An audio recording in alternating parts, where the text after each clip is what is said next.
Um, I want you to take a second right now, wherever you are, and just tune in to the voice inside your head.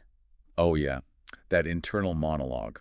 The internal monologue you have going at this very moment. Like, Yeah. what does it actually sound like? Right. Is it relaxed, taking its time? Mm. Or is it, I don't know, tight, rushed? I've shifted. Maybe pitching up a little bit at the ends of your thoughts, like you're unconsciously trying to sound agreeable? It's an incredibly strange thing to put a magnifying glass on, honestly. Yeah. Because we almost never think of our voice, whether it's internal or external, as something we construct. We tend to just think of it as an immutable feature. Right, like eye color. Exactly. Just the sound that happens to come out of our bodies. Look, we totally treat it like our height or something. But I mean, Right. if that voice in your head or the one you use at the coffee shop feels tense, it might not just be a bad habit. No, not at all. We're looking at some fascinating research today, centered around a source text called The Sovereign Feminine Voice: Safety, Identity, and Reclamation. It's a really powerful piece. It really is. And the central mission of this deep dive today is to explore the profound and honestly often hidden connection between vocal register, trauma, and feminine identity.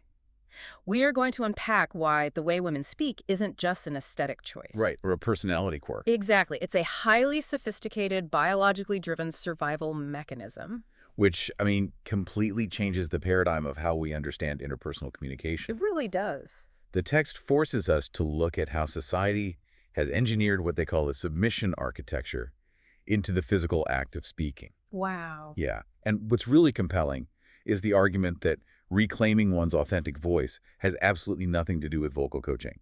It is fundamentally an act of nervous system recalibration. Okay, let's unpack this because I want to start right at the foundation of that submission architecture concept. Yeah. The text argues that to understand how someone loses their authentic voice, you first have to look at the cultural blueprint they're handed from birth. Yes, the societal expectations. Right. There is this deeply ingrained expectation of what a quote-unquote feminine voice is physically supposed to do in a room. And if we connect this to the bigger picture, the historical context here is crucial. Tell me more about that. Well, for centuries, the higher-pitched, softer, female voice has been socially encoded to signal very specific, highly valued traits. Like what? Things like availability, deference, approachability, and above all, compliance. Wow. And the text is actually very explicit that this compliance is particularly demanded in relation to male authority. But wait, I can hear a listener thinking, isn't having a pleasant, slightly elevated voice just being polite? Right. Isn't it just good manners? Yeah, exactly. Why call it submission architecture? Isn't it just good manners to not bark at people? I mean, it's a fair question, but there is a massive difference between politeness and submission architecture. How so? Well, politeness is a mutual social contract. Mhm. We both agree to be respectful. Submission architecture is a unilateral demand for physical diminishment. Physical diminishment. Okay, break that down. Think about the actual acoustics of a higher, softer pitch. Evolutionarily, higher pitches are associated with youth. Like babies or children. Exactly. With smaller physical size, and essentially with being a non-threat. Oh, wow. So when society demands that a grown woman continuously speak in a register that mimics a lack of physical power, it is actively enforcing a hierarchy. That makes so much sense. It's not just about sounding sweet. The pitch itself acts as a relational cue that literally tells the listener, I am yielding space to you. You are in charge. That completely reframes those subtle vocal habits we see everywhere. I mean, you step into a professional setting or even just a casual social one, and there's this immense, invisible pressure to use upward inflections. Oh, the uptalk. Yes, the Yeah. uptalk, where a definitive statement is pitched up at the very end so it lands as a question. Right, like I think the data supports this strategy. Exactly. Instead of just stating the fact, it's this constant self-policing to never sound too certain or too harsh or like you're taking up too much acoustic space. Because taking up acoustic space is perceived as an act of dominance. Right. The text points out that women are constantly penalized, often labeled as strident or aggressive, simply for speaking in a neutral, unsoftened tone. As I was reading through these examples, I kept picturing like a verbal customer service uniform. Oh, I like that analogy. Right, because when you work in retail, you have to wear the polyester polo shirt, the name tag, and the mandatory smile. And the customer's always right. Exactly. You have to defer to the customer no matter how unreasonable they are. You're basically wearing a uniform of absolute accommodation. That's spot on. So the source is essentially arguing that women are forced to wear this uniform in their vocal cords 24/7. And we have to remember that uniform requires actual physical effort. Right. It's not Yeah. resting. No, it requires tightening the laryngeal muscles to raise the pitch and carefully modulating your breath to keep the sound soft. It is an active, ongoing physical performance. Which explains why dropping that performance, even for a second, elicits such a visceral reaction from people. Oh, absolutely. If you take off the uniform and just speak in a flat, natural register, people immediately ask if you're angry. Are you okay? What's wrong? Yes, you haven't violated a rule of politeness, you violated the uniform policy of the hierarchy. Precisely. You are disrupting the established power dynamic. But, if that high, soft voice is the culturally mandated uniform of safety and compliance, Right. we really have to ask what happens when wearing that uniform suddenly makes a person a target. Right. Here's where it gets really interesting, because if the uniform signals, I am yielding space, what happens when the environment around you is actively hostile? This is a crucial pivot in the text. It really is, and it completely changes how we view these vocal shifts. The source argues that when a woman internalizes, either through experience or observation, that sounding softly female results in negative consequences. Like being treated as manageable, easily dismissed, or outright abusable. Exactly. When that happens, her body simply bypasses her conscious brain. The biology literally takes the wheel. Yeah. The human nervous system is an incredible pattern recognition machine. Like, really is. So if a woman experiences or even just observes that people who sound soft and compliant get exploited or harmed, the higher vocal register itself becomes encoded as a threat vector. A threat vector. So the brain literally registers that sounding a certain way is a physical liability. Yes, the body learns people who sound like that get hurt. So the nervous system doesn't wait for permission. It creates what the source calls the armor voice. Right. Can you walk us through the actual mechanics of what is happening in the throat when this happens? Because, it's not just a mood shift, right? It's physiological. It is entirely physiological. When the nervous system detects chronic threat and realizes the soft voice is a liability, it triggers a protective state. Okay. The muscles in the neck and jaw tense up. The larynx can actually be pulled down slightly. Wait, really? The physical placement changes? Yes, and the vocal folds thicken and brace themselves. So the resulting sound is denser, it has way less varied inflection, it sits lower in the chest, and it is significantly more neutral. It's literally an acoustic barricade. Exactly. It makes the speaker harder to categorize, harder to target, and much harder to diminish. I think we need to clear up a really pervasive misconception here, too. Please do. Because society looks at a woman with a lower, denser, more monotone voice, and the immediate assumption is that she is trying to act like a man to get ahead. Oh, right. The classic corporate girl boss strategy. Exactly. Lower your voice to command the boardroom. The idea that it's just some calculated resume builder. Right. But reading this research, that assumption gets completely blown out of the water. The armor voice is not a career strategy. Think of like a turtle pulling its head and legs into its shell. That's a great visual. A turtle does not retreat into its shell because it wants to intimidate the other animals in the forest. It pulls inward because a predator is nearby, and the dense, hard shell is the only thing standing between it and being eaten. Right. The armor voice is a reflexive, biological defense mechanism against a hostile environment. And that distinction is absolutely vital. Adopting this denser, lower register is not a rejection of femininity, No. nor is it some kind of failure to be authentic. It is pure bodily intelligence. The nervous system is stepping in to do its job, which is keeping the organism alive and safe when its natural softness is being weaponized against it. It's really a brilliant survival strategy. But the text is also very clear about the consequences of that brilliant strategy. Yes, there's a real cost. A turtle cannot live out its entire lifespan tucked inside its shell. You can't live inside a suit of armor for decades without eventually losing touch with the feeling of your own skin. That's exactly it. The armor voice works, but it takes a massive psychological toll. Because the armor, while protective, is fundamentally restrictive. Hmm. It lacks the resonance, the fluidity, and the emotional range of the person's true voice. It keeps the threat out, but it also locks the individual in. Exactly. And the source describes a very specific phenomenon that happens when someone has been living in that armor for a long time. This part broke my heart a little bit. Right. There will be this fleeting moment. Maybe they are totally alone. Maybe they are just talking to a pet, or they're half asleep, where they accidentally touch their natural, softer, unarmored voice. Yeah.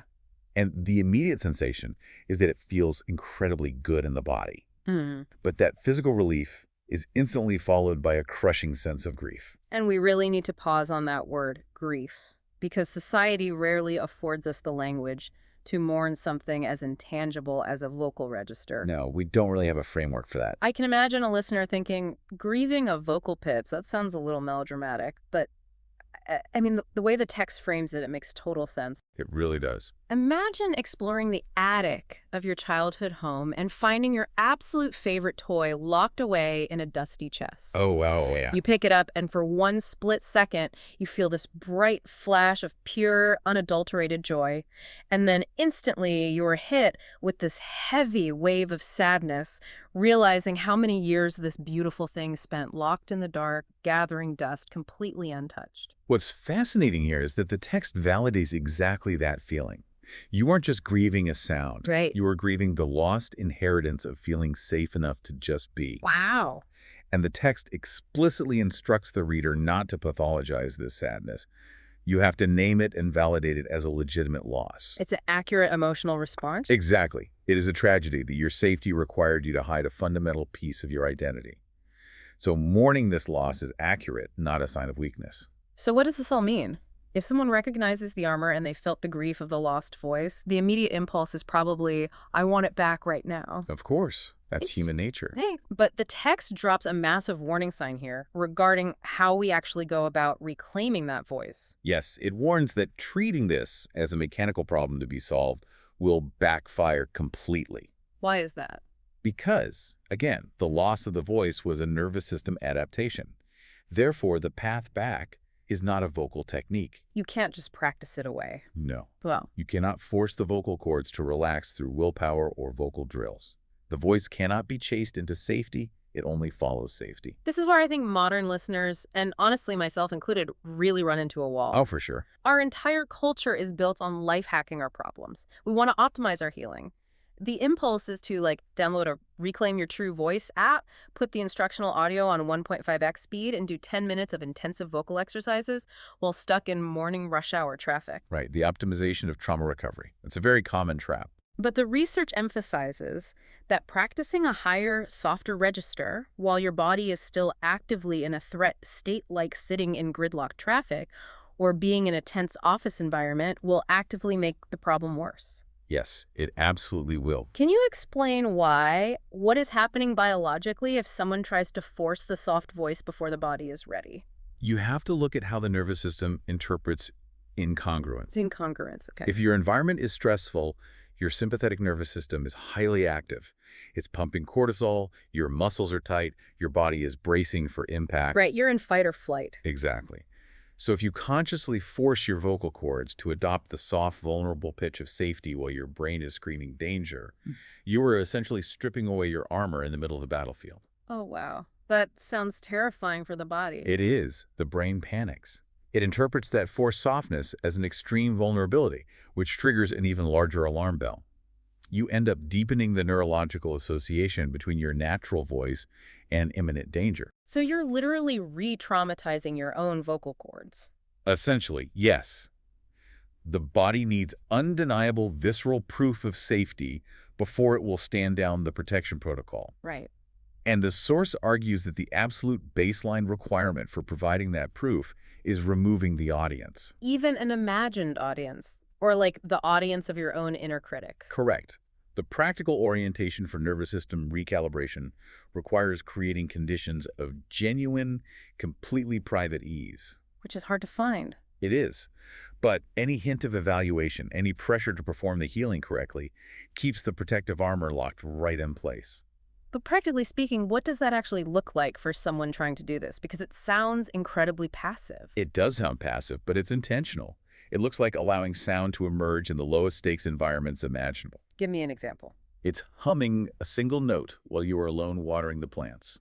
It is letting out a long, deep sigh when you sit down on the couch in an empty room. Just make an ambient noise almost. Yeah, exactly. It's speaking a random thought aloud to no one in particular while you're folding laundry. The crucial element is that the sound must be unpressured, undirected, and uncritiqued. It isn't practice. It is permission. Permission, exactly. Permission, not practice. That's really powerful. But I have to admit I'm struggling with a core contradiction here. Oh, What's that? Well, if we spent the entire first half of this deep dive criticizing the societal submission architecture of the soft, yielding, feminine voice, right. isn't telling women to find a softer voice just pushing them right back into the very trap we started with? Like, how is reclaiming softness not just a regression into compliance? I am so glad you brought that up because that is the most important distinction in the entire text. Okay, help me out here. Reclaiming the authentic voice requires a total redefinition of what softness actually means. Redefining it how? The text argues that the domesticated version of femininity, the grateful, yielding, uncomplaining softness that society demands, is a counterfeit. It's fake. It is an edited, controllable version of the feminine principle, designed specifically to be easily managed. So society literally hijacked the concept of softness. Exactly. They turned it into a leash. Mm. But true softness, the actual sovereign feminine voice, is not about making yourself available, targetable, or diminished. And what is it? True softness is simply the sound of energy moving through a body that is finally allowed to be at ease. It is the absence of armor. We have been conditioned to believe that sovereignty and softness are opposites. Right, that to be powerful, you must be rigid and dense. Exactly, but they aren't opposites at all. When I try to visualize that kind of softness, the only thing that makes sense to me is water. Water, I like that. Because water is the softest, most yielding element on the planet. You can run your hand right through a river, it doesn't fight you, it just flows right around you. Yes. But with enough precision and enough time, that same soft water carves the Grand Canyon. It slices through solid rock. That is a phenomenal analogy. Its softness is not a weakness. It is a profoundly different, absolutely unstoppable kind of power. The text makes a very similar point by contrasting yielding with precision. Oh, interesting. It argues that true feminine softness contains receptivity, but it is paired with deep, unshakable discernment. So you're receptive, but you're not a doormat. Right. It is about giving, but giving from a place of absolute overflow, rather than giving from depletion just to appease someone else. Oh, that's huge. And it's about surrender, yes, Mhm. but surrendering only to the truth, never to whoever just happens to be demanding your compliance. Wow.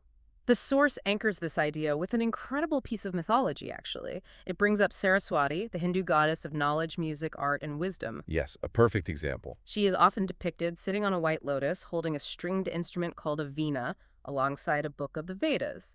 She essentially represents the absolute purity of truth, and the text notes something vital about her. Saraswati's voice is soft, but it is not soft because she is submissive, or because she is trying to make herself small for the other gods. Her voice is soft and precise because she knows. Her softness is a manifestation of her mastery. Exactly. When you possess total clarity and ultimate truth, you don't need to shout, and you don't need to wear dense acoustic armor to protect yourself. The resonance of truth doesn't require a shield. That gave me absolute chills when I read it because it completely reorients the goal. It really does. Reclaiming the sovereign feminine voice is about locating that original source.